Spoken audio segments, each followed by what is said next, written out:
Welcome my dear students. আজ আমাদের class 11-এর পর্যায় সারণী চ্যাপ্টারের যে পোর্শনটা আলোচনা হবে সেটা হচ্ছে বোরের শ্রেণীবিভাগ, আর তার সাথে ল্যান্থনাইড সংকোচনটা আমরা দেখে নেব, এবং তার সাথে আজ তোমাদেরকে শর্ট ইলেকট্রন বিন্যাসটা একটু শিখিয়ে দেবো। তাহলে আজকের যে ক্লাসটা হবে, আজকের ক্লাসটা দেখো পরীক্ষার জন্য খুব ইম্পর্ট্যান্ট এবং অনেক কিছু তোমরা শিখতে পারবে।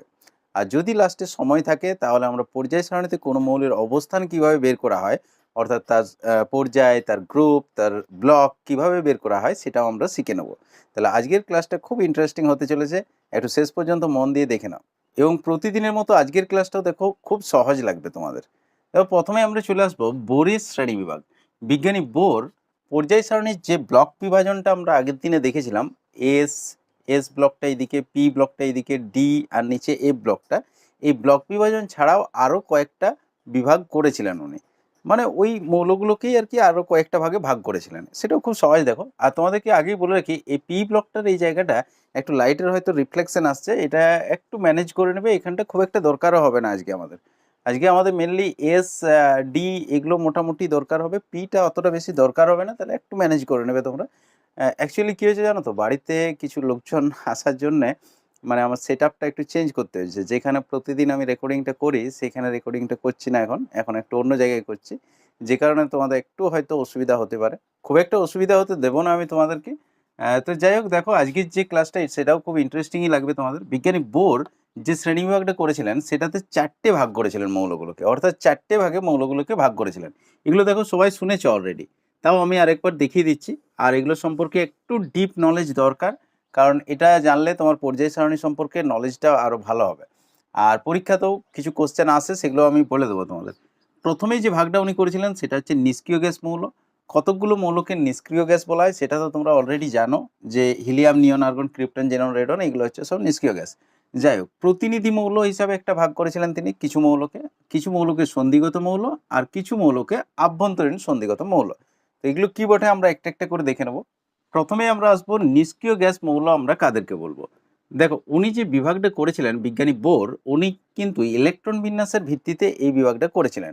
নিষ্ক্রিয় গ্যাস মৌল বলতে কোনগুলো না, যে মৌলগুলোর সর্ববহিস্থ কক্ষ এবং সমস্ত কক্ষই বলতে পারো, সমস্ত কক্ষ ইলেকট্রন দ্বারা ফুলফিল থাকবে, তাদেরকে নিষ্ক্রিয় গ্যাস মৌল বলা হবে।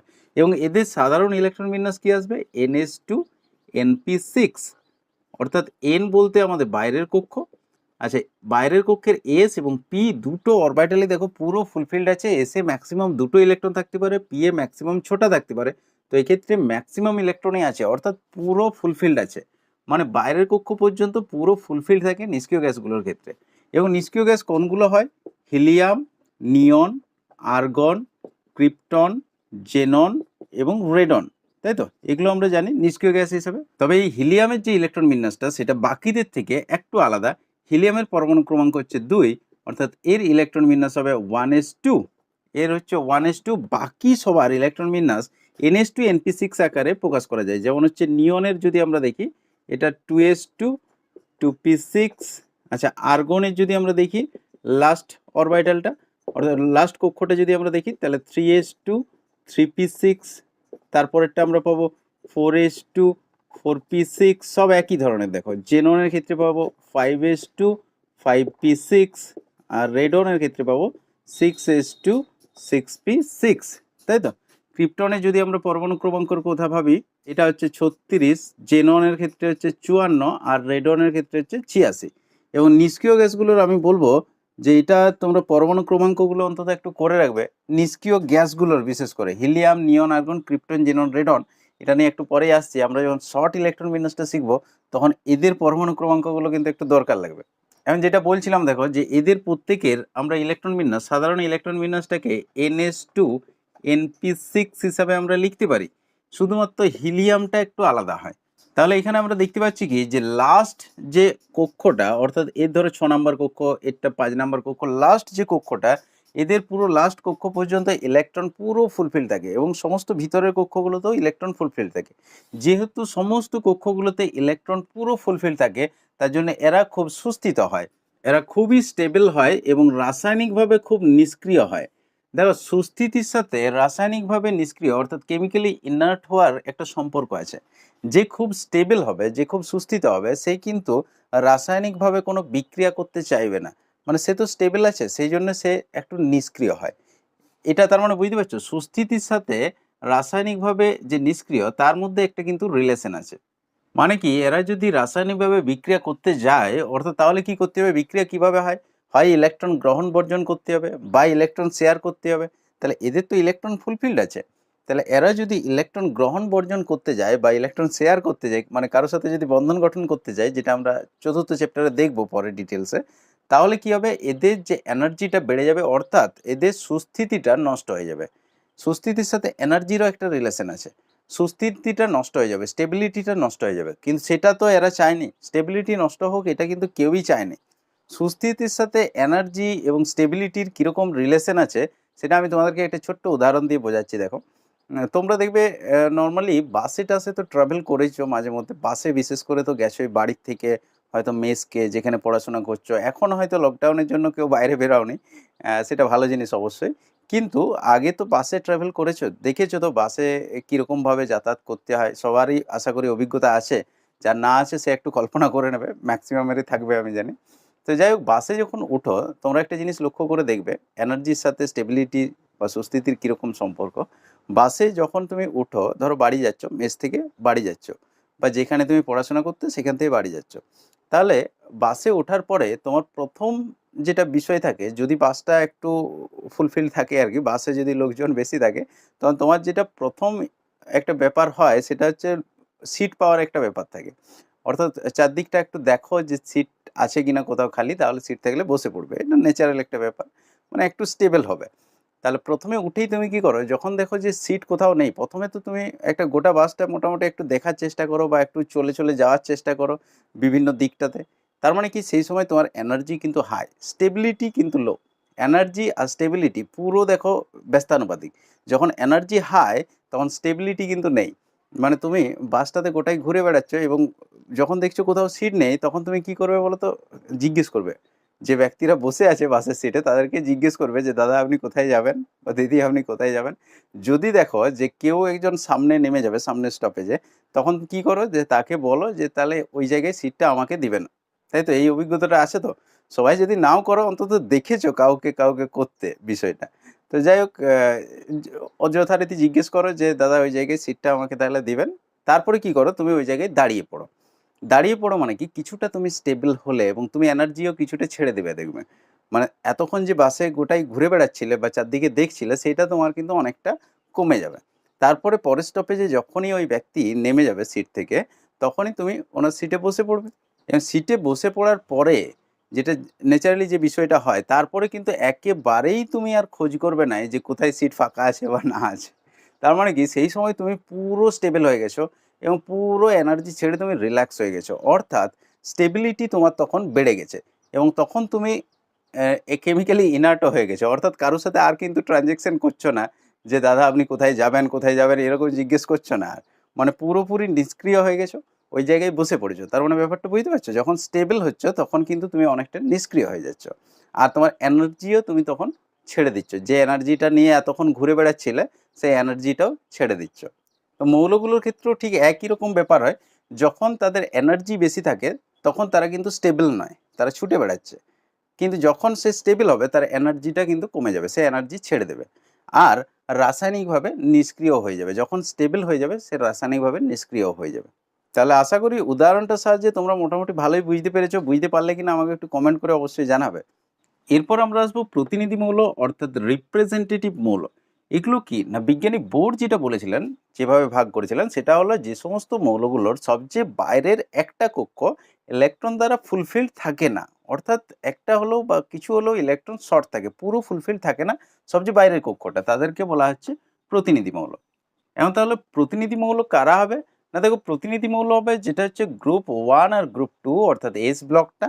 এদের দেখো এস গুলো ভর্তি থাকে কিন্তু পি গুলো তো ভর্তি থাকে না, তাহলে এস ব্লকটা মানে NS1 থেকে 2 পর্যন্ত হতে পারে, NS1 NS2, কিন্তু NP তো থাকে না, তার মানে বাইরের কক্ষটা ফুলফিল নয়।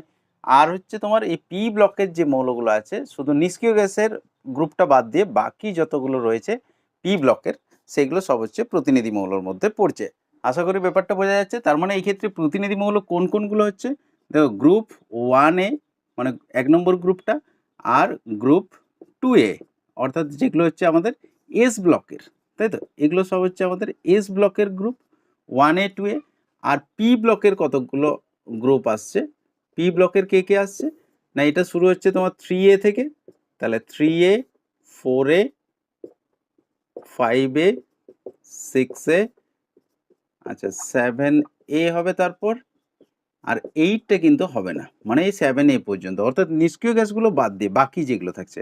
তাহলে প্রথমের এই দুটো অর্থাৎ এস ব্লকের এই দুটো গ্রুপ 1 এবং 2 যদি আমরা ইউপাক পদ্ধতিতে গ্রুপগুলো বলি তাহলে 1 2, আর পি ব্লকের মধ্যে 13 14 15 16 এবং 17, অর্থাৎ 3A 4A 5A 6A 7A, মানে নিষ্ক্রিয় গ্যাসটা বাদ দিয়ে। তাহলে এগুলো হচ্ছে আমাদের প্রতিনিধি মৌল। তার মানে প্রতিনিধি মৌলের মধ্যে আমরা বলতে পারি এস ব্লক আর পি ব্লকের সব মৌলগুলোই, শুধুমাত্র নিষ্ক্রিয় গ্যাসটা বাদ দিয়ে। এদের ক্ষেত্রে ব্যাপারটা কি ঘটে দেখো, এস ব্লকের যেগুলো আছে তাদের ইলেকট্রন বিন্যাস কিরকম, NS 1 to 2 হয়। আচ্ছা পি ব্লকের যেগুলো আছে সেগুলোর ইলেকট্রন বিন্যাস কিরকম হবে, NS 2 NP। এখানে দেখো পিটা 1 থেকে 6 পর্যন্ত যায় নিষ্ক্রিয় গ্যাসে, কিন্তু 5 পর্যন্ত যাবে, এটা পর্যন্ত 5, মানে এটা NS2 যদি দেখিয়ে দিই, NS2 NP1, এটা NS2 NP2, এটা NS2 NP3, এটা হচ্ছে NS2 NP4, এটা NS2 NP5। NS2 NP6টা তো নিষ্ক্রিয় গ্যাস, ওটা বাদ দিয়ে হচ্ছে আমাদের প্রতিনিধি মৌল। তার মানে NS2 NP1 থেকে 5 পর্যন্ত যাবে, অর্থাৎ NS2 NP6 হচ্ছে না, ফুলফিলড হচ্ছে না, অর্থাৎ লাস্টের কক্ষটা আমরা যদি বলি তাহলে দেখো ফুলফিলড নয়, অর্থাৎ ইলেকট্রন কিছু ঘাটতি আছে।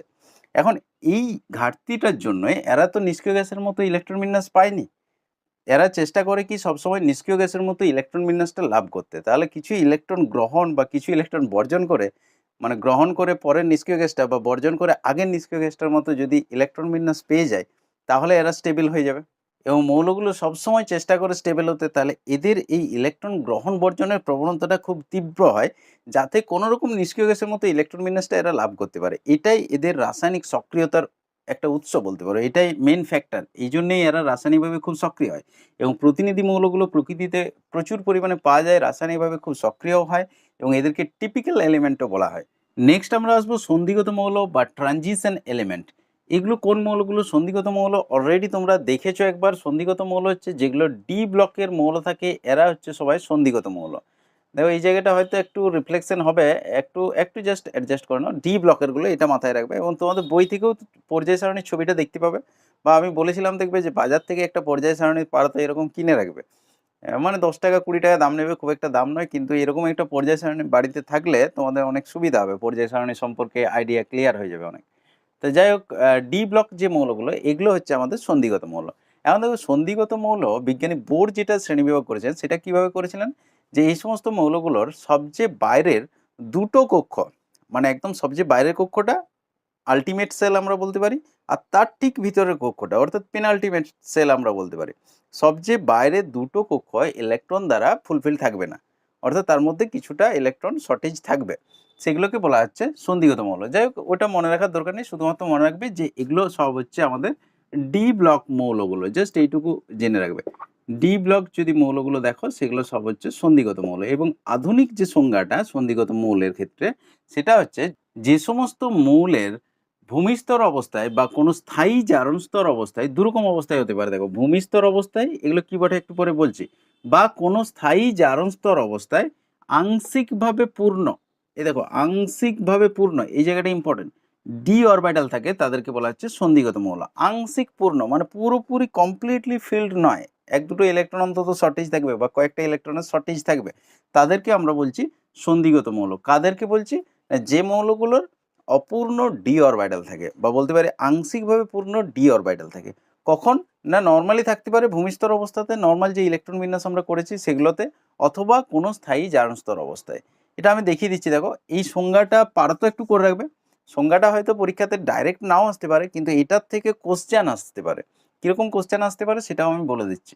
যাই হোক, তাহলে দেখো এদের যদি আমরা সাধারণ ইলেকট্রন বিন্যাস দেখি তাহলে সেটা কি হবে, NS 1 to 2 আগের দিন আমরা দেখেছিলাম, আর N-1 D 1 to 10 আগের ক্লাসটা যদি না দেখেছো দেখে নেবে, সাধারণ ইলেকট্রন বিন্যাসটা তখন দেখিয়ে দেওয়া হয়েছে যখন আমরা ব্লক বিভাজনটা করেছিলাম। NS 1 to 2, N-1, D 1 to 10, মানে NS এ ইলেকট্রন ভর্তি হয়, কখনো কখনো 1 হয়ে যায় যখন ডিটা হাফ ফিল বা ফুলফিল হওয়ার থাকে, আর ডিতে 1 থেকে 10 পর্যন্ত ভর্তি হতে পারে। তাহলে এগুলো হচ্ছে ডি ব্লক মৌলগুলোর সাধারণ ইলেকট্রন বিন্যাস। এখন দেখো এই ডি ব্লক মৌলগুলোর ক্ষেত্রে আমরা যদি কপার, সিলভার, গোল্ড এদেরকে ধরি, এরা কিন্তু সন্ধিগত মৌলই, কিন্তু যদি আমরা ইলেকট্রন বিন্যাস দেখি এদের ইলেকট্রন বিন্যাস কিন্তু ফুলফিলড। ডিটা যদি লক্ষ্য করো, কপারেরটা দেখি একটু বুঝে নাও, ধরো কপার 29, তাহলে এদের ইলেকট্রন বিন্যাসটা কেমন হবে? 1:2:2 করে যেতে পারো, অথবা এরকম শর্ট ইলেকট্রন বিন্যাস করে দিতে পারো। আজকেই শিখিয়ে দেবো তোমাদেরকে শর্ট ইলেকট্রন বিন্যাস কীভাবে করতে হয়। তাহলে আর্গনের পর থেকে 4s2 নর্মালি হওয়া উচিত, যেটা সেটা আমি লিখছি আগে। 4s2 মানে 20 হয়ে গেল, আর্গন 18, এটা 20 হলো, আর 3d9 হওয়া উচিত। কিন্তু D9 আর D4 তো হয় না, আগের দিন আমরা বলেছিলাম, কারণ ডিটা হাফ ফিল্ড বা ফুলফিল্ড যদি হয়, ইলেকট্রন বিন্যাসে বলেছিলাম দেখবে, তাহলে কী হবে, সেটা বেশি স্টেবল হবে, তখন এস থেকে একটা নিয়ে নেয় আর ডিটা হয়ে যায় 10, তাই তো? এই জন্যই এনএসটা 1 to 2, কখনো কখনো এসটা 1ও হয়ে যায়, মানে ডি একটা ইলেকট্রন নিয়ে নেয় ফুলফিল্ড হওয়ার জন্য। দেখো 10টা হয়ে গেল মানে ফুলফিল্ড হয়ে গেল, মানে স্টেবিলিটি বেশি আসবে এর। তো যাই হোক, এখানে তো তাহলে আমরা দেখছি যে ডিটা ফুলফিল্ড আছে, তাহলে কপারকে কি আমরা সন্ধিগত মৌল বলতে পারি না? বা কপারকে আমরা যে ডি ব্লক মৌল করেছি, এটা কি তাহলে আধুনিক সংজ্ঞা অনুযায়ী সন্ধিগত মৌল নয়? কপার, সিলভার, গোল্ড প্রত্যেকেরই একই ঘটনা ঘটবে, যেহেতু একই গ্রুপের আছে। তা দেখো কপারটাকে সন্ধিগত মৌল বলা যাবে। কেন বলা যাবে?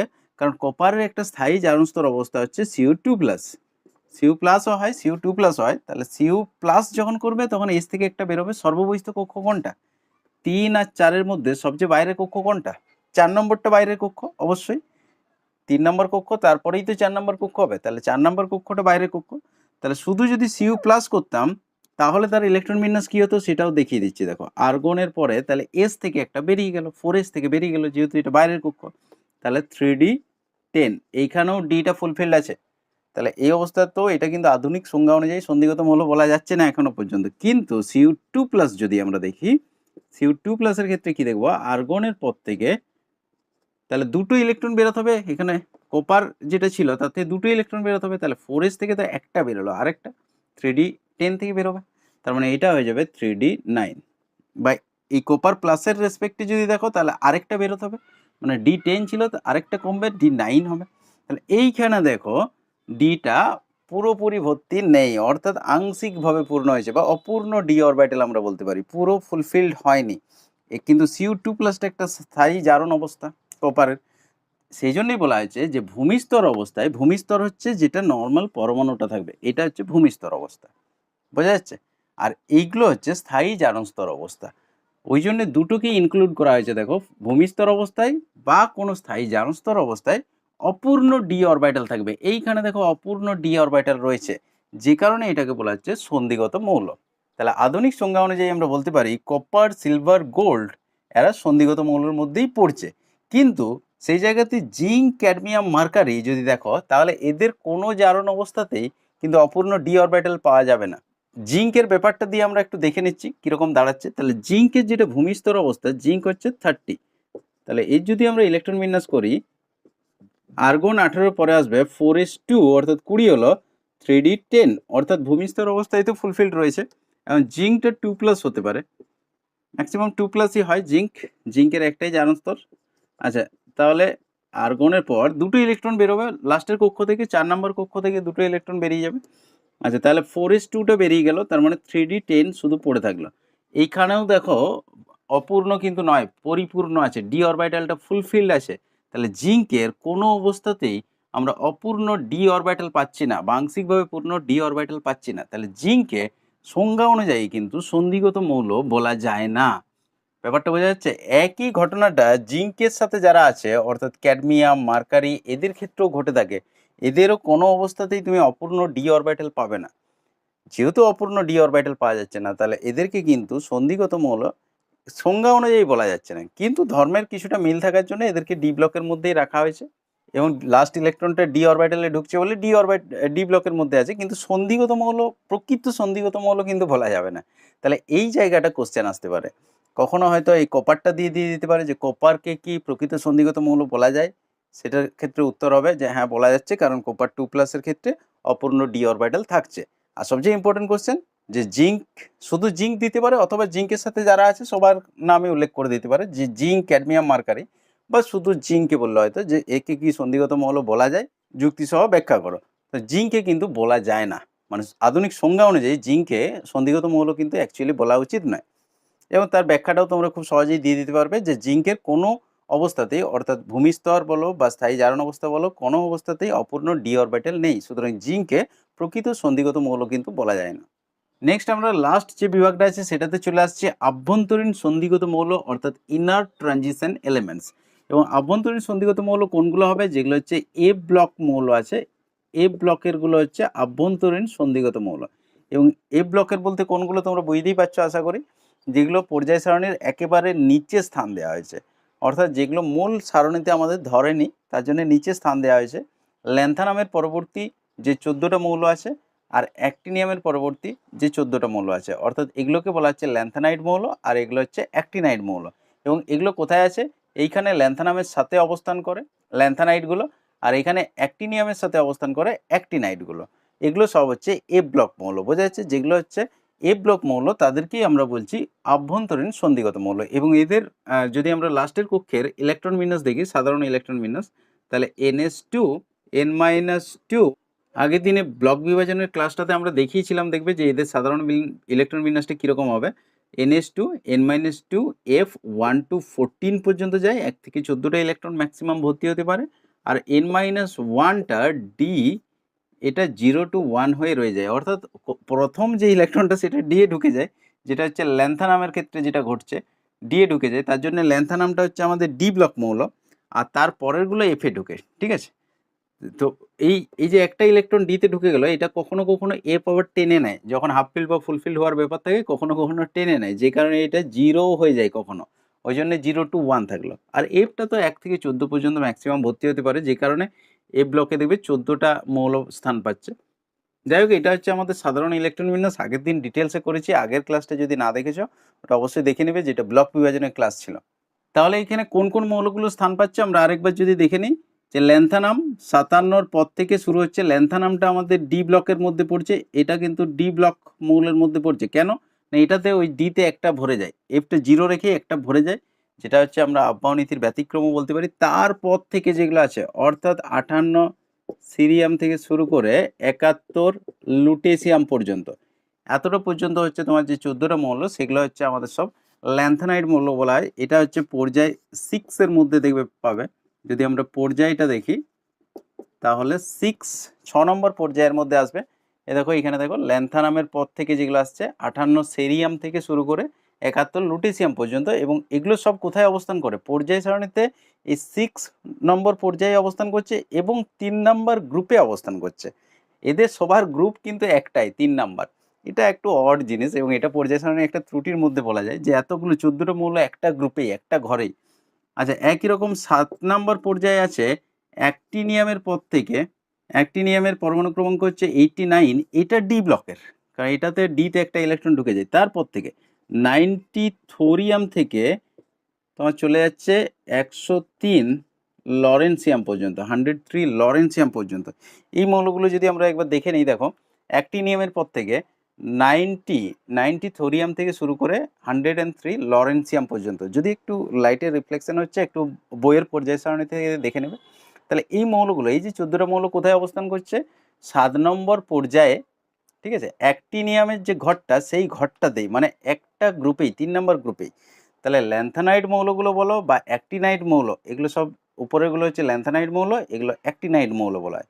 তাহলে এই সব মৌলগুলোর গ্রুপ কিন্তু একই আসবে, 3 নম্বর গ্রুপ। বোঝা যাচ্ছে ব্যাপারটা? তাহলে দেখো, বোরের যে শ্রেণীবিভাগটি ছিল মৌলগুলো সম্পর্কে, সেটা আমাদের শেষ হয়ে গেল। 4টে শ্রেণীবিভাগ আমরা পেলাম সেখানে। কি কি পেয়েছি, নিষ্ক্রিয় গ্যাস মৌল, প্রতিনিধি মৌল, সন্ধিগত মৌল আর আভ্যন্তরীণ সন্ধিগত মৌল। এগুলো খুব সহজ জিনিস, একবার জাস্ট রিডিং পড়বে তাহলেই হয়ে যাবে, দেখবে। শুধুমাত্র ইম্পর্টেন্ট কোশ্চেন ওখান থেকে কী কী আসবে, যে নিষ্ক্রিয় গ্যাসগুলো কেন রাসায়নিকভাবে নিষ্ক্রিয় হয়, এটা একটা কোশ্চেন হতে পারে। আচ্ছা, কপারের যে গ্রুপটা পেয়েছি আমরা, কপার সিলভার গোল্ড, এদেরকে কি সন্ধিগত মৌল বলা যায়? জিঙ্ক ক্যাডমিয়াম মার্কারি, এদেরকে কি সন্ধিগত মৌল বলা যায়? এগুলো ন্যাচারালি কোশ্চেন হয়। আর যেটা হতে পারে সেটা হচ্ছে বিভিন্ন যে গ্রুপগুলো রয়েছে বা বিভিন্ন যে ব্লকগুলো রয়েছে, এদের আমরা সাধারণ ইলেকট্রন বিন্যাসটা কোশ্চেনের মধ্যে পেতে পারি। তো সেটা তো আগের দিনে আমরা দেখিয়েছি।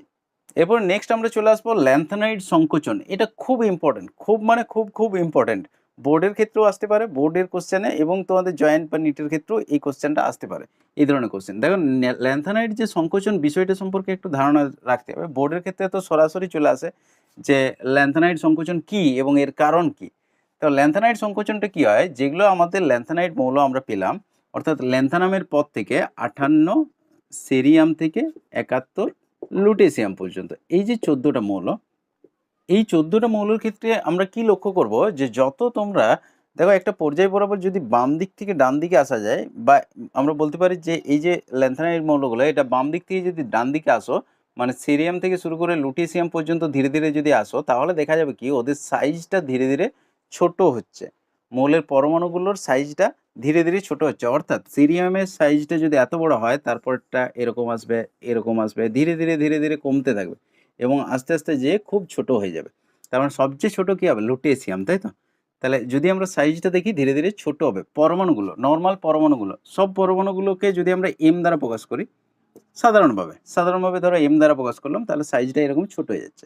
এবং যদি আমরা এদের আয়নটা দেখি, যেটা মূল আয়ন হয় সেটা হচ্ছে 3+ হয় এদের। এদের এটা হচ্ছে সবচেয়ে বেশি দেখা যায় এরকম জারণ স্তর 3+। তো এই এদের যে আয়নগুলো, এদেরও তোমার সাইজগুলো কিন্তু ধীরে ধীরে ধীরে ধীরে ছোট হয়, এবং এদের যে সাইজের যে ছোট হওয়াটা সেটা অনেক বেশি রেগুলার। অর্থাৎ যেটা মৌলগুলোর ক্ষেত্রে ছিল সেটার ক্ষেত্রে হয়তো কোনোটা দেখা যাবে যে খুব একটা ছোট হয়নি বেশি, কোনোটা দেখা যাবে হঠাৎ করে বেশি ছোট হয়ে গেছে, কোনোটা আবার দেখা যাবে যে হয়তো বেশি ছোট হয়নি, এরকম দেখা যাবে। কিন্তু আয়নগুলোর ক্ষেত্রে রেগুলারিটিটা পুরো বজায় থাকে। তো যাই হোক, আমরা যদি নর্মাল পরমাণুগুলো বলি বা আয়নগুলো বলি, যেটাই বলি, ধীরে ধীরে কিন্তু বাম দিক থেকে ডান দিকে যত যাবে, এটা বাম দিক এটা ডান দিক, যত বাম দিক থেকে ডান দিকে যাবে তত সাইজটা ধীরে ধীরে ছোট হবে। এই যে ছোট হচ্ছে, এটাকেই বলা হচ্ছে ল্যান্থানাইড সংকোচন। আমি আরেকবার দেখো বলে দিচ্ছি বিষয়টা, যে ল্যান্থানাইড মৌলগুলোর ক্ষেত্রে, অর্থাৎ 58 সেরিয়াম থেকে 71 লুটেসিয়াম পর্যন্ত মৌলগুলোর পারমাণবিক এবং আয়নীয় ব্যাসার্ধ, এটা পারমাণবিক ব্যাসার্ধ বলতে পারি বা আকার বলতে পারি। ব্যাসার্ধ বলতে ব্যাসার্ধ যত বড় হবে তত আকারও বড় হবে, ব্যাসার্ধ ছোট মানে আকারও ছোট, তাহলে ব্যাসার্ধ দিয়েও বলতে পারো, আকার দিয়েও বলতে পারো। পারমাণবিক এবং আয়নীয় ব্যাসার্ধ বা আকার বাম দিক থেকে যত ডান দিকে যাওয়া যাবে তত ধীরে ধীরে ছোট হয়ে যায়, এটাকেই বলা হচ্ছে ল্যান্থানাইড সংকোচন। ব্যাপারটা বোঝা গেছে? এরপর আমরা চলে আসছি যে ল্যান্থানাইড সংকোচনের তাহলে কারণটা কি, কেন এই ধরনের একদম স্মুথ হাস দেখা যাচ্ছে, ল্যান্থানাইড সংকোচন কেন হচ্ছে না, এর কারণটা দেখো অন্তর্নিহিত আছে ইলেকট্রন বিন্যাসের মধ্যে। ল্যান্থানাইড মৌলগুলো যদি আমরা ইলেকট্রন বিন্যাস দেখি, সাধারণ ইলেকট্রন বিন্যাস 6s2, 6 নম্বর পর্যায়ে আছে, তো তাহলে 6s2 দিয়ে স্টার্ট হচ্ছে, 6s2 4f, সাধারণ ইলেকট্রন বিন্যাস দেখছি 1 to 14 পর্যন্ত যাবে। n দিয়ে যদি প্রকাশ করে ns2 n-2 f 1 to 14, আর যদি সংখ্যা দিয়ে প্রকাশ করে তাহলে এরকম আসবে 5d 0 to 1। এটা ল্যান্থানাইডগুলোর স্পেসিফিক ইলেকট্রন বিন্যাস আমরা বলতে পারি। আর তোমাদের বইয়ে দেখবে অনেক সময় সাজিয়েও দেওয়া থাকতে পারে, সাজিয়ে কীরকম দেওয়া থাকবে, হয়তো 4টা আগে দিয়ে দিল, 4f 1 to 14, 5d 0 to 1 R 6s2, এরকমও দেওয়া থাকতে পারে। তো যাই হোক, এরকমভাবে আমরা করব না, কারণ যেরকমভাবে ইলেকট্রন ভর্তি হয় এনার্জি অনুযায়ী সেই রকমভাবেই আমরা করব। তাতে কি হবে, তোমাদের ইলেকট্রন বিন্যাস করতেও সুবিধা হবে, বিষয়গুলো বুঝতেও সুবিধা হবে। তাহলে এটা হচ্ছে ইলেকট্রন বিন্যাস, বইয়ে ওটাও দেওয়া থাকতে পারে, ওটাও যদি লেখো কোনো অসুবিধা নেই, ওটা সাজানো আছে আর কিছু নয়। তো ল্যান্থানাইডগুলোর ক্ষেত্রে কি হয়, যে এফে ইলেকট্রনগুলো ভর্তি হয়, এগুলো তো এফ ব্লক মৌল, তাহলে লাস্ট ইলেকট্রনগুলো এফে এসে সব ঢুকে 1 to 14 পর্যন্ত, 1 থেকে 14 পর্যন্ত ভর্তি হয়। এখন এফটা দেখো সবচেয়ে বাইরের কক্ষ কিন্তু নয়, এফটা ভিতরের দিকের কক্ষ, অর্থাৎ সব এখানের মধ্যে সবচেয়ে বাইরের কি হবে, এটা ধরো 6 নম্বর কক্ষ, এটা 4 নম্বর, এটা 5 নম্বর, তাহলে সবচেয়ে বাইরের কক্ষ কি হবে, অবশ্যই 6 নম্বরটা, তারপরে 5, তারপরে আরও ভিতরে হচ্ছে 4। তাহলে এই যে ঘটনাটা ঘটে, ধরো এটা নিউক্লিয়াস, আমরা একটু দেখিয়ে দিচ্ছি প্র্যাকটিক্যালি কীরকম ব্যাপারটা হয়। এরপর ধরো এটা 1 নম্বর কক্ষ, 2 নম্বর, 3 নম্বর, 4 নম্বর, 5 নম্বর, 6 নম্বর, ধরে না, এখানে জাস্ট এইটুকু জায়গার মধ্যে আমি একটু দেখাবার চেষ্টা করছি। তাহলে এইটা আমাদের 6 নম্বর কক্ষ, এইখানে 6s2টা রয়েছে, এইখানে 6s2টা ধরো রয়েছে। আচ্ছা, তারপরে 5dটা ধরো এইখানে রয়েছে, ঠিক আছে, এই কক্ষটাতে রয়েছে 5dটা, 5d 0 to 1 হয়ে থাকছে। আচ্ছা, এইটা হচ্ছে 4f, 4f 1 to 14।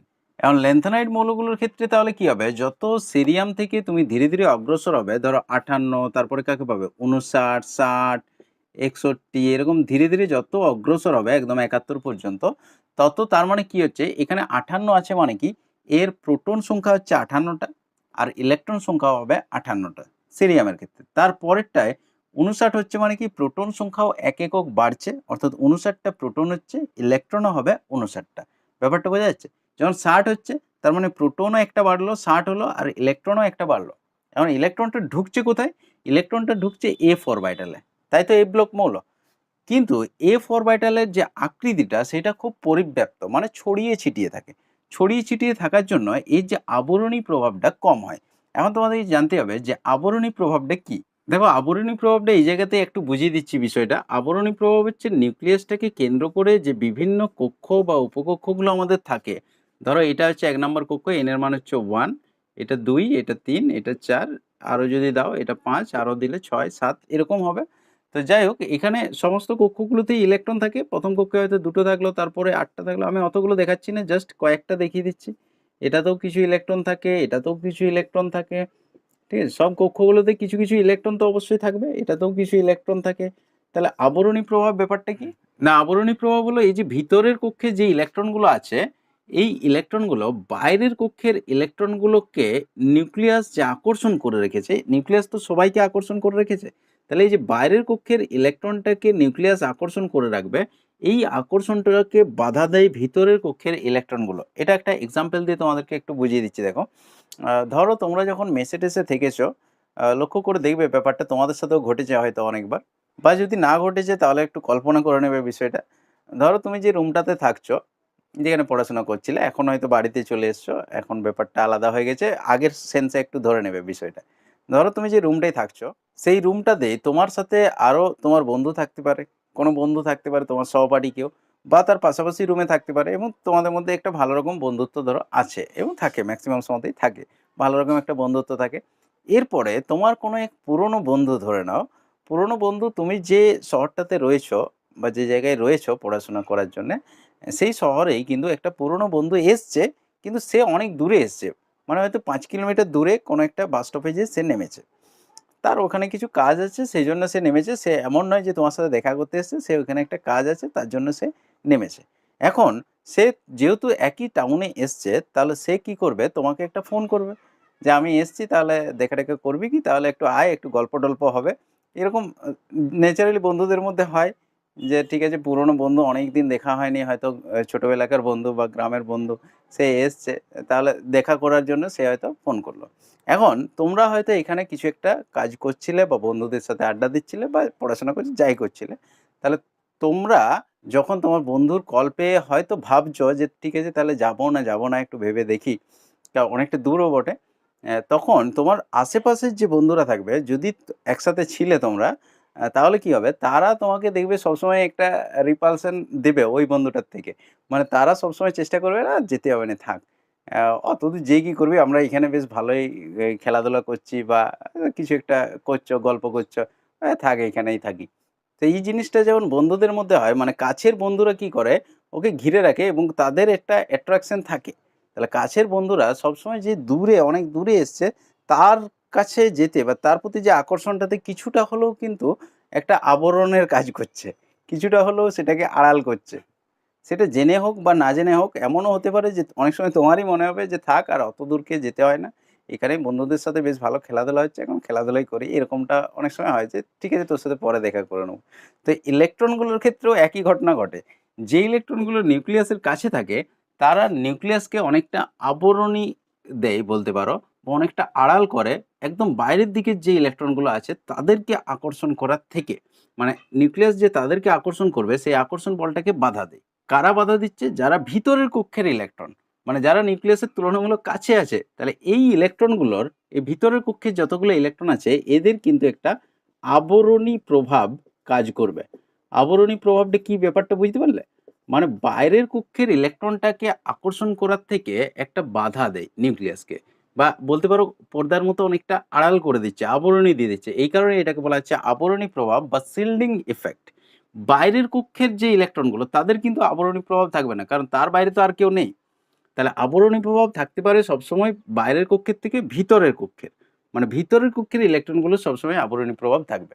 এবং এই আবরণী প্রভাবের আমরা যদি ক্রমটা দেখি তাহলে এস এর আবরণী প্রভাব সবচেয়ে বেশি, কারণ এসটা নিউক্লিয়াসের খুব কাছের দিকে থাকতে চায়। আচ্ছা, এস, তারপরে পি, তারপরে ডি, ধীরে ধীরে কমে যাবে। এফ এর আবরণী প্রভাব সবচেয়ে কম, কারণ কি এফটা অনেকটা ছড়িয়ে ছিটিয়ে থাকে, ও বেশি বাধা দিতে পারে না। তাহলে বোঝা গেল আবরণী প্রভাব সবচেয়ে বেশি এস, তারপরে পি, আর ডি এফ এর তুলনামূলক অনেক কম আবরণী প্রভাব। আবরণী প্রভাব ব্যাপারটা আশা করি বুঝতে পেরেছো তোমরা। এরপরে দেখো এখানে যে কারণটা ঘটে, ল্যান্থানাইড মৌলগুলোর ক্ষেত্রে কি হয়, যে লাস্ট ইলেকট্রনগুলো এসে ঢুকে কোথায়, এফে। এফে ইলেকট্রন এসে ঢুকছে, তার মানে লাস্টের যে ইলেকট্রনগুলো, মানে পার্থক্য সূচক ইলেকট্রনগুলো আমরা বলতে পারি, অর্থাৎ 58 থেকে আমরা যত এগিয়ে যাচ্ছি, 58, 59, যত পরমাণু ক্রমাঙ্ক বাড়ছে তত নিউক্লিয়াসের চার্জও বাড়ছে এবং ইলেকট্রনও একটা একটা করে বাড়ছে। তাই দেখো নিউক্লিয়াসের চার্জ বাড়ছে মানে নিউক্লিয়াসের শক্তিটা ধীরে ধীরে বাড়ছে। আচ্ছা, ইলেকট্রনও একটা একটা ঢুকছে, কিন্তু কোথায় ঢুকছে, লাস্ট অরবিটালে নয়, কিন্তু এফে ঢুকছে। 4f, 4fটা দেখো দুটো আগের, মানে এইখানে লাস্ট অরবিটাল তো 6, কিন্তু এ ঢুকছে কোথায়, 4f। তার মানে এইখানে ইলেকট্রনগুলো ঢুকছে। ঠিক আছে, যত তুমি এক একক করে চার্জ বাড়াচ্ছ, মানে 58 থেকে 59 যাচ্ছ, প্রোটন একটা বাড়ছে, ইলেকট্রন একটা ঢুকলো। 59 থেকে আবার 60 যাচ্ছ, প্রোটন একটা বাড়ছে, ইলেকট্রন একটা ঢুকলো। তো এই যে বাড়তি ইলেকট্রনগুলো এখানে মাঝে ঢুকছে, সেগুলো সব এফে ঢুকছে। তো কারণ এফটা ছড়িয়ে ছিটিয়ে আছে, ছড়িয়ে ছিটিয়ে থাকার জন্য এই পরিব্যাপ্ত আকৃতির জন্য কি হয়, এর আবরণী প্রভাব খুব কম। একটু আগেই আমরা দেখলাম। এখন আবরণী প্রভাব কম হলে কি হবে, এ খুব একটা বেশি আড়াল করতে পারবে না। তাহলে দেখো নিউক্লিয়াসের চার্জ ধীরে ধীরে বাড়ছে, যত বাম দিক থেকে ডান দিকে যাবে, একদম 71 পর্যন্ত, লুটেসিয়াম পর্যন্ত, যত তুমি বাম দিক থেকে ডান দিকে যাবে তত নিউক্লিয়াসের চার্জটা এক একক করে বাড়ছে এবং ইলেকট্রন এফে ঢুকছে, কিন্তু ইলেকট্রনের আবরণী প্রভাব নেই, খুব কম। তাহলে নিউক্লিয়াসের যেহেতু চার্জটা বেড়ে যাচ্ছে, অর্থাৎ নিউক্লিয়াসের পাওয়ারটা দেখো বাড়ছে, তাহলে ও কি করবে, লাস্টে যে 6s ইলেকট্রন আছে সেই ইলেকট্রনকে বেশি আকর্ষণ করতে পারবে তখন। যেহেতু এফ এর কোনো আবরণী প্রভাব সেরকম নেই, খুব কম পরিমাণ আবরণী প্রভাব, কিন্তু নিউক্লিয়াসের চার্জ তো বেড়ে যাচ্ছে, প্রোটন সংখ্যা তো বেড়ে যাচ্ছে। যেহেতু নিউক্লিয়াসের চার্জটা বাড়ছে এবং আবরণী প্রভাবও কম, তার জন্য লাস্টের অরবিটালের ইলেকট্রনগুলোকে বেশি আকর্ষণ করবে। এখন নিউক্লিয়াস যদি বেশি আকর্ষণ করে, তাহলে ইলেকট্রনগুলো কি হবে, একটু কাছের দিকে আসার চেষ্টা করবে, মানে সাইজটা ধীরে ধীরে কমে যাবে। এই কারণে যত বাম দিক থেকে ডান দিকে যাবে তত ধীরে ধীরে সাইজটা হ্রাস পায়, মানে সিরিয়াম থেকে লুটেসিয়াম পর্যন্ত সাইজটা ধীরে ধীরে ধীরে ধীরে কমতে থাকবে, যেহেতু নিউক্লিয়াসের চার্জ বাড়ছে কিন্তু ইলেকট্রনের আবরণী প্রভাব নেই। তাহলে এটাই হচ্ছে ল্যান্থানাইড সংকোচনের কারণ। একই ঘটনা দেখা যায় অ্যাক্টিনাইড মৌলগুলোর ক্ষেত্রেও, এবং সেটাকে বলা হচ্ছে অ্যাক্টিনাইড সংকোচন, এবং একই সেম রিজন, অর্থাৎ এফে ইলেকট্রন ঢুকে যে কারণে আবরণী প্রভাব নেই, কিন্তু নিউক্লিয়াসের চার্জটা বেড়ে যাচ্ছে, তাহলে লাস্ট অরবিটালটাকে বেশি আকর্ষণ করতে পারবে, লাস্ট কক্ষটাকে। তখন লাস্ট কক্ষটা নিউক্লিয়াসের দিকে একটু বেশি সরে চলে আসবে, সাইজটা ছোট হয়ে যাবে অটোমেটিক। তাহলে এতক্ষণ দেখো খুব কনসেপচুয়াল একটা টপিকের মধ্যে আমরা ছিলাম। কারো কারো হয়তো জটিল লাগতে পারে, একটু কমেন্ট করে জানাবে ল্যান্থানাইড সংকোচনটা বুঝতে পারলে কিনা বা কারণটা বুঝতে পারলে কিনা। এরপরে একটু বইটাও পড়ে নেবে, তাহলে বুঝতে আরও সুবিধা হবে। এরপরে আমরা চলে আসছি দেখো দীর্ঘ পর্যায় সারণীতে মৌলগুলোর অবস্থান, মানে একটা হালকা টপিকের মধ্যে এরপরে আমরা ঢুকে যাচ্ছি, এবং খুব ইন্টারেস্টিং, এবং পরীক্ষাতে তোমাদের আসে সবচেয়ে ভালো জিনিস। পরীক্ষাতে তোমাদের আসে, মানে মৌলগুলির অবস্থান বলতে কি, কোন পর্যায়, কোন গ্রুপ, কোন ব্লক, এটা তোমরা বলতে পারবে একটা মৌলকে দেখেই। এটা খুব সহজ একটা বিষয়, খুব সহজেই শিখে নিতে পারবে দেখো, এবং খুব হালকা বিষয়। এতক্ষণ মাথাটা একটু ভারী হলো তো তোমাদের, এরপর দেখো খুব হালকা হয়ে যাবে আবার। তাহলে দেখো মৌলগুলোর অবস্থান দীর্ঘ পর্যায় সারণীতে আমরা কিভাবে বের করব। তোমরা মাধ্যমিক লেভেলে এক ধরনের বের করেছো, ওই রকমটা হবে না, এটা তো আধুনিক পর্যায় সারণী, অর্থাৎ গ্রুপ আছে একদম 18 পর্যন্ত।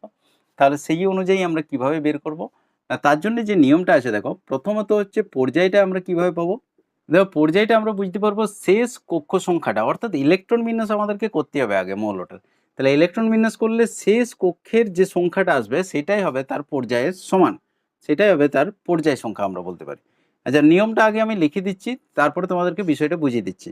আচ্ছা, ব্লক আমরা কিভাবে পাবো, এটা অলরেডি আমরা জানি যে কোন ব্লকের অন্তর্ভুক্ত কিভাবে বের করব না, লাস্ট ইলেকট্রনটা, শেষ ইলেকট্রনটা যে অরবিটালে প্রবেশ করবে সেটাই হবে তার ব্লক।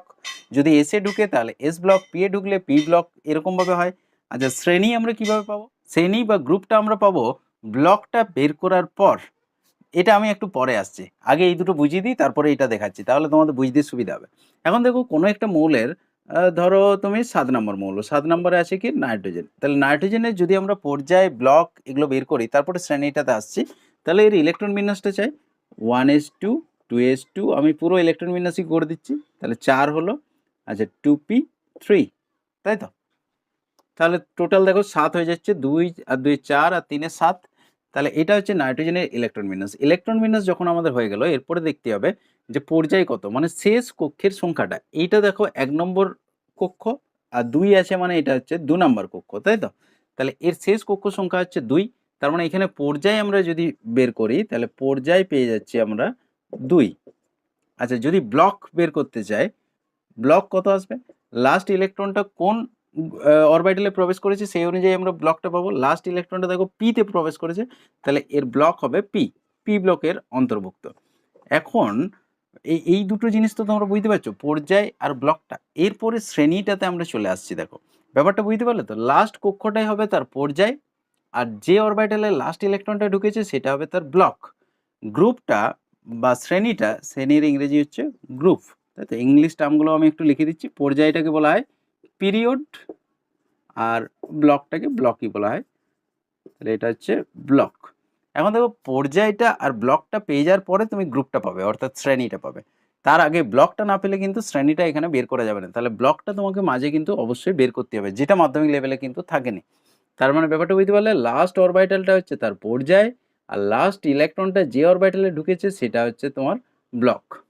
এরপরে যখন তুমি ব্লকটা পেয়ে যাচ্ছ, তারপরে দেখো গ্রুপটা বের করা যাবে কিরকম ভাবে, যে এস এস ব্লকের যদি হয় তার ক্ষেত্রে নিয়ম হচ্ছে এনএস এ যতগুলো ইলেকট্রন থাকবে, এনএস অরবিটালে, এনএস অরবিটালে ইলেকট্রন সংখ্যা, ঠিক আছে? এস এর ক্ষেত্রে কোনো সমস্যা নেই, অর্থাৎ যদি এস অরবিটালের মূল হয় তাহলে এস এখানে প্রথমেই পাচ্ছ। যদি তুমি এদিক থেকে আসো, বাম দিক থেকে ডান দিকে একটা পর্যায় বরাবর শুরু থেকে শেষ পর্যন্ত যদি আসো, তাহলে প্রথমেই কাকে পাবে? এসটাকে পাবে, তারপরে ডিটাকে পাবে, তারপরে তুমি পিটাকে পাবে। ব্যাপারটা বোঝা যাচ্ছে? যখন তুমি এদিক থেকে এদিকে আসবে একটা পর্যায় বরাবর শুরু থেকে শেষ পর্যন্ত, প্রথমেই তুমি এসটাকে পাবে, তারপরে ডিটাকে পাবে, তারপরে পিটাকে পাবে। তাহলে যে এসে, তার শুধু এসে কতগুলো ইলেকট্রন আছে সেটা দেখে নিলেই তুমি গ্রুপটা পেয়ে যাবে। এগুলো একটু উদাহরণ দিয়ে একটু পরে বলে দিচ্ছি। দেখো আচ্ছা, যদি আমাদের ডি হয়, মানে ডি ব্লক মৌলগুলোর ক্ষেত্রে আমরা যদি দেখি, মানে এটা হচ্ছে ব্লকটা বলছি, ডি ব্লক মৌলের ক্ষেত্রে আমরা গ্রুপটা কিভাবে বের করব। এইখানে তুমি গ্রুপ সংখ্যাটা আমি লিখে দিচ্ছি, তাহলে এইখানে গ্রুপটা পেয়ে যাচ্ছে। এস এর ক্ষেত্রে কি হলো বোঝা যাচ্ছে?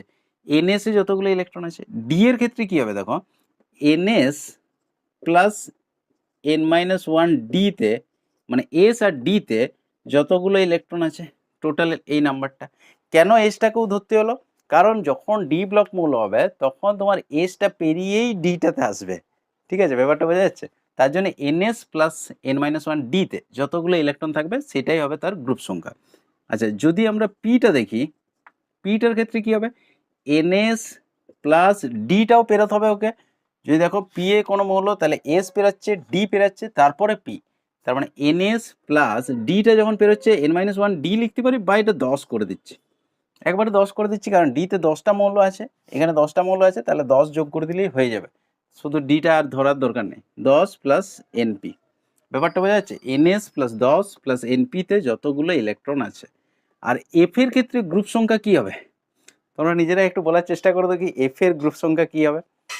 এফ এর এই সমস্ত মৌলগুলো একটা গ্রুপে অবস্থান করে, 3 নাম্বার গ্রুপে। অর্থাৎ এফ ব্লক মৌল যদি থাকে, চোখ মুজে তুমি গ্রুপটা 3 নাম্বার লিখে দিতে পারো, অর্থাৎ শ্রেণীটা 3 নম্বর লিখে দিতে পারো, 3 নম্বর গ্রুপে অবস্থান করবে। মানে এফ এর ক্ষেত্রে ক্যালকুলেশনের কোনো দরকার নেই, চোখ মুজে 3 নাম্বার লিখে দেবে, কোনো অসুবিধা নেই গ্রুপ সংখ্যাটা। তাহলে কি দাঁড়ালো সেটা আরেকবার বলে দিচ্ছি। এস এর ক্ষেত্রে এনএস এ যতগুলো ইলেকট্রন আছে, ডি এর ক্ষেত্রে NS plus N minus one ডিতে যতগুলো ইলেকট্রন আছে, পি এর ক্ষেত্রে এনএস প্লাস 10 প্লাস এনপিতে যতগুলো ইলেকট্রন আছে, আর এফ এর ক্ষেত্রে 3 নাম্বার। এইটা হচ্ছে আমাদের গ্রুপ সংখ্যা বের করার নিয়ম। খুব সহজ। দেখো এখনই সবগুলো একটা একটা করে উদাহরণ দিচ্ছি, খুব সহজ হয়ে যাবে। এখানে দেখো ডাইরেক্ট দুটো ইলেকট্রন বিন্যাসই আমি নিয়ে নিয়েছি। তোমাদের অনেক সময় ইলেকট্রন বিন্যাস দিয়েও পড়তে পারে, অনেক সময় মৌলগুলো বলে দেয়, তখন ইলেকট্রন বিন্যাসটা নিজেদেরকে করতে হবে। ইলেকট্রন বিন্যাস কিন্তু খুব ইম্পর্টেন্ট। ইলেকট্রন বিন্যাস অবশ্যই দেখে নেবে। ইলেকট্রন বিন্যাস যদি কেউ না দেখেছো, দেখে নেবে অবশ্যই। আমার চ্যানেলে ভিডিও দেওয়া আছে, আমি আই বাটনে লিঙ্ক দিয়ে দেবো। ইলেকট্রন বিন্যাস কিন্তু অবশ্যই জানতে হবে, পুরো কেমিস্ট্রিতেই কিন্তু কাজে লাগবে। এখন দেখো প্রথম যেটা উদাহরণ দেওয়া আছে, এর ক্ষেত্রে আমরা যদি কি বের করতে হবে, অবস্থান বলতে পর্যায় বের করতে হবে। আচ্ছা, সেগুলো আগে লিখে নিচ্ছি। তারপরে ব্লক বের করতে হবে, ব্লক না বের করলে তুমি শ্রেণীটা বের করতে পারবে না। তাহলে পর্যায়, ব্লক আর শ্রেণী, এই 3টে জিনিস বের করতে হবে। এখন প্রথমেরটার ক্ষেত্রে দেখা যাক কি হচ্ছে। তাহলে এর লাস্টের কক্ষ যেটা হবে সেটাই হবে পর্যায়। তাহলে এটা 1 নম্বর কক্ষ, এটা 2 নম্বর কক্ষ, এটা 3 নম্বর কক্ষ, এটা 4 নম্বর কক্ষ। তাহলে লাস্টের কক্ষ কোনটা? অবশ্যই 4 নম্বরটা। তাহলে পর্যায় হচ্ছে 4। ব্যাপারটা বোঝা যাচ্ছে? আচ্ছা, ব্লক কি হবে? লাস্ট ইলেকট্রনটা যে অরবিটালে প্রবেশ করেছে অর্থাৎ এখানে এস অরবিটালে প্রবেশ করেছে, তাহলে ব্লক হবে এস ব্লক। ব্যাপারটা বোঝা যাচ্ছে? আচ্ছা, এস ব্লক হলো মানে তার শ্রেণী বের করার নিয়ম কি, যে এনএস এ যতগুলো ইলেকট্রন আছে সেই সংখ্যাটাই হবে তার শ্রেণী। তাহলে এস এ কতগুলো ইলেকট্রন আছে, দুটো ইলেকট্রন ঢুকেছে, তার মানে শ্রেণী হবে 2। ব্যাপারটা বোঝা যাচ্ছে? কতটা সহজ দেখো, জাস্ট দেখেই তুমি বলে দিতে পারবে। শুধু শ্রেণীর নিয়মটা একটু মনে রাখবে যে এস এর ক্ষেত্রে শুধু এসটাকে ধরলেই হবে, এনএস এ যতগুলো ইলেকট্রন আছে। আচ্ছা, এইটা সেরকম একটা উদাহরণ দেওয়া আছে, এই উদাহরণটাতে দেখো পি পর্যন্ত গেছে, তাহলে এরও আমরা কি বের করব, পর্যায়, আচ্ছা ব্লক আর শ্রেণী। এখন দেখো কত নম্বর পর্যায় হবে এটার ক্ষেত্রে, লাস্ট যে কক্ষ সংখ্যাটা, লাস্ট কক্ষ কোথায়, 3 নম্বরে ঢুকেছে ইলেকট্রন, তাহলে 3টা হচ্ছে এর পর্যায়। লাস্ট যে কক্ষটা দেখো, এখানে দেখো 1 2 আর 3 আছে, তাহলে লাস্ট কোনটা, 3 অবশ্যই, তাহলে 3টা হচ্ছে এর পর্যায়। আচ্ছা, ব্লকটা কিভাবে পাবে, লাস্ট ইলেকট্রনটা যে অরবিটালে স্থান পেয়েছে, অর্থাৎ এই ক্ষেত্রে দেখো পি অরবিটালে ঢুকেছে লাস্ট ইলেকট্রনটা, তার মানে ব্লকটা হবে পি ব্লক। বোঝা যাচ্ছে? কারণ পি ব্লকের ক্ষেত্রে গ্রুপ বের করার বা শ্রেণী বের করার নিয়মটা কি, S plus 10 NS plus 10 plus NP, মানে এসে যতগুলো, এ দেখো পি ব্লকের যদি হয় এসে যতগুলো, তারপরে 10, ডিটার জন্য আমরা 10 করে দিচ্ছি, প্লাস পিতে যতগুলো আছে। তাহলে এর ক্ষেত্রে দেখো এসে কতগুলো আছে, দুটো আছে, প্লাস 10 আর প্লাস পি, এখানে 10টা এক্সট্রা যোগ করা হচ্ছে। কেন যোগ করা হচ্ছে, পি ব্লকের ক্ষেত্রে যোগ করা হবে এস প্লাস 10 প্লাস পি, কারণ ডিটা মাঝে পড়ে যাচ্ছে, তো সেই জন্য 10টা যোগ করা হচ্ছে। তাহলে এখানে কত আসছে দেখো, 10 আর 2 12 আর 5 17, তার মানে 17 নম্বর গ্রুপ। এটা তো আমাদের দীর্ঘ পর্যায় সারণীতে গ্রুপটা বোঝাচ্ছে, ওই জন্য মাঝে 10টা যোগ করা হচ্ছে। তাহলে এস এর জন্য এসটা প্লাস 10 প্লাস পি, ব্যাপারটা বোঝা যাচ্ছে? তাহলে 17 নম্বর গ্রুপে অবস্থান করছে, অর্থাৎ এখানে 17 নম্বর গ্রুপ, 3 নম্বর পর্যায়, অর্থাৎ এটা কোনটা, এটা হচ্ছে তোমার ক্লোরিন যে মৌলটা আছে সেটার ইলেকট্রন বিন্যাস দেওয়া হয়েছে। নেক্সট আরেকটা আমরা ডি ব্লকের উদাহরণ দিয়েও দেখে নিচ্ছি। তাহলে 4s2 পরে 3d ধরো 6 করে দেওয়া হলো, তাহলে এটার অবস্থান যদি আমরা বের করতে চাই, তাহলে পর্যায় কত আসবে, দেখো 3 আছে 4ও আছে, ঠিক আছে, তাহলে লাস্ট কক্ষ কোনটা হবে, লাস্ট কক্ষ অবশ্যই 4 হবে, যদিও শেষ ইলেকট্রনটা ওখানে ঢুকেছে, কিন্তু লাস্ট কক্ষ হবে 4, 1 2 3 4, লাস্ট কক্ষ কোনটা, 4ই হবে অবশ্যই, তাহলে পর্যায় সংখ্যা হচ্ছে 4। আচ্ছা, ব্লক কি হবে, লাস্ট ইলেকট্রনটা কোন অরবিটালে ঢুকেছে দেখতে হবে, ডি তে ঢুকেছে, তাহলে এটা হবে ডি ব্লক মৌল। আচ্ছা, ডি ব্লকের ক্ষেত্রে যদি আমরা শ্রেণী বের করি, তার নিয়মটা কি, তার নিয়মটা হচ্ছে এস প্লাস ডি, অর্থাৎ দেখো এসটাকে পেরিয়ে শুধু আসছে ডি ব্লকটাতে, তাহলে এস এর গুলো আর ডি এর গুলো যোগ করে দিলেই হয়ে যাবে, মানে যতটা পেরিয়ে যাচ্ছে সেই অনুযায়ী হবে, ঠিক আছে। তাহলে এস এর গুলো কতগুলো এস আছে দেখো, লাস্ট যদি আমরা দেখি, লাস্ট এসটা আছে 2, প্লাস এখানে ডিতে কতগুলো আছে 6টা, তার মানে হচ্ছে 8, অর্থাৎ গ্রুপ সংখ্যা হচ্ছে 8। আচ্ছা, গ্রুপ সংখ্যা 8 4 নম্বর পর্যায়ে, তার মানে কোন মৌলটাও একটু দেখে নিই, 4 নম্বর পর্যায়ে গ্রুপ সংখ্যা 8 মানে আয়রন, ঠিক আছে, আয়রন, অর্থাৎ এর ইলেকট্রন বিন্যাস যেটা আমরা করেছি সেটা দেবে 26টা ইলেকট্রন আছে টোটাল। আশা করি এই অবস্থান বের করাটা খুব সহজ লাগছে তোমাদের, আর দু একটা উদাহরণ দরকার হলে করিয়ে দিচ্ছি আমি। ধরো মৌল দিয়ে পড়লো, তাহলে তোমাকে বললো যে সোডিয়াম কোন পর্যায়ে কোন শ্রেণী বের করো, তাহলে সোডিয়ামের পরমাণু ক্রমাঙ্ক হচ্ছে 11, 30 পর্যন্ত তো বলেছি করে রাখবে অবশ্যই, আর একটু ভালো করতে চাইলে 50 পর্যন্ত করে রাখতে পারো। তাহলে 11 নম্বরে হচ্ছে সোডিয়াম, ইলেকট্রন বিন্যাস আগে করতে হবে, 1s2 2s2 2p6, অর্থাৎ এখানে 10 হলো, তারপরে 3s1। আচ্ছা, তাহলে এটা হচ্ছে সোডিয়ামের ইলেকট্রন বিন্যাস। আমরা যদি পর্যায়ে দেখি কত নম্বর পর্যায়ে আসবে, নিজেরাই বুঝতে পারছো, দেখো পর্যায়ে আসবে 3, কারণ লাস্ট আমাদের যে কক্ষটা ব্যবহার হয়েছে সেটা 3 নম্বর। আচ্ছা, যদি আমরা ব্লক দেখি, কি ব্লকের অন্তর্ভুক্ত হবে, লাস্ট ইলেকট্রনটা ঢুকেছে এস অরবিটালে, তাহলে এটা হবে এস ব্লক মৌল। একই রকমভাবে আমরা যদি শ্রেণীটা বের করি, কিভাবে শ্রেণীটা বের করব না, এস ব্লকের ক্ষেত্রে আমরা নিয়মটা জানি, শুধুমাত্র এসটাকে ক্যালকুলেট করলেই হয়ে যায়, কারণ এস ব্লকটা শুরুতেই আছে, কাউকে পেরিয়ে যেতে হচ্ছে না, এসটা দেখো শুরুতেই পাচ্ছি, শুধু এসেরটা দেখে নিলেই হয়ে যাবে। তাহলে এসে কতগুলো ইলেকট্রন আছে, একটা, তাহলে 1 নম্বর শ্রেণীতে অবস্থিত, অর্থাৎ পর্যায় এবং শ্রেণীও পেয়ে যাচ্ছি, তার সাথে ব্লকটাও আমরা পেয়ে যাচ্ছি। আরও যদি উদাহরণ করতে চাও করতে পারো, কোনো অসুবিধা নেই, যতগুলো আছে সবগুলোই দেখো খুব ইজি লাগবে তোমাদের, এগুলো ইজি নয়, খুব ইজি আশা করা যায়। টোটাল কেমিস্ট্রিটাই দেখবে খুবই ইন্টারেস্টিং, যদি বুঝতে পারো খুবই ইন্টারেস্টিং এবং খুবই সহজ। এগুলো তো তোমরা যত খুশি তোমাদের বইয়ে যে উদাহরণগুলো আছে একটু প্র্যাকটিস করে নেবে, তো মানে পর্যায়টা কিভাবে বের করবে, লাস্ট যে কক্ষটা সেটা পর্যায়। আচ্ছা, ব্লকটা কিভাবে বের করবে, লাস্ট ইলেকট্রনটা যে অরবিটালে ঢুকেছে সেটা হচ্ছে তার ব্লক। আর শ্রেণীটা কিভাবে বের করবে সেটা তো বললাম, এস ব্লকটা যেহেতু শুরুতেই পড়ছে, তাহলে এস ব্লকের ক্ষেত্রে শুধুমাত্র এস ইলেকট্রনগুলো যোগ করলেই হয়ে যাবে। আচ্ছা, ডি ব্লকের ক্ষেত্রে এস প্লাস ডি দুটোকে যোগ করতে হবে, যেহেতু এসটা পেরিয়ে আসতে হচ্ছে। আর পি এর ক্ষেত্রে এস প্লাস ডি এর 10টা, এখানে 10 যোগ করে দিচ্ছি একবারে, 10 প্লাস পি, তাহলে পি এর হয়ে যাবে। আর এফ এর যদি হয়, এফ এর হলে গ্রুপ সংখ্যা হচ্ছে 3, সবসময়তেই 3 লিখে দেবে, কোনো অসুবিধা নেই। আজ দেখো অনেকটা সময় হয়ে চলেছে, সেই জন্য শর্ট ইলেকট্রন বিন্যাসটা এখন যদি শুরু করি তাহলে অনেকটা সময় লেগে যাবে। তাহলে শর্ট ইলেকট্রন বিন্যাসটা তোমাদেরকে নেক্সট দিনের ক্লাসটাতেই আমি দেখিয়ে দেবো, একদম শুরুতেই তোমাদেরকে কথা দিচ্ছি, একদম শুরুতেই দেখিয়ে দেবো। ঠিক আছে, আজকের যে ক্লাসটা এটা দেখো আশা করি ইন্টারেস্টিংই লাগলো তোমাদের। কেমন লাগলো অবশ্যই আমাকে একটু কমেন্ট করে জানাবে। আজ তাহলে এই পর্যন্তই থাক, দেখা হচ্ছে নেক্সট ভিডিওতে।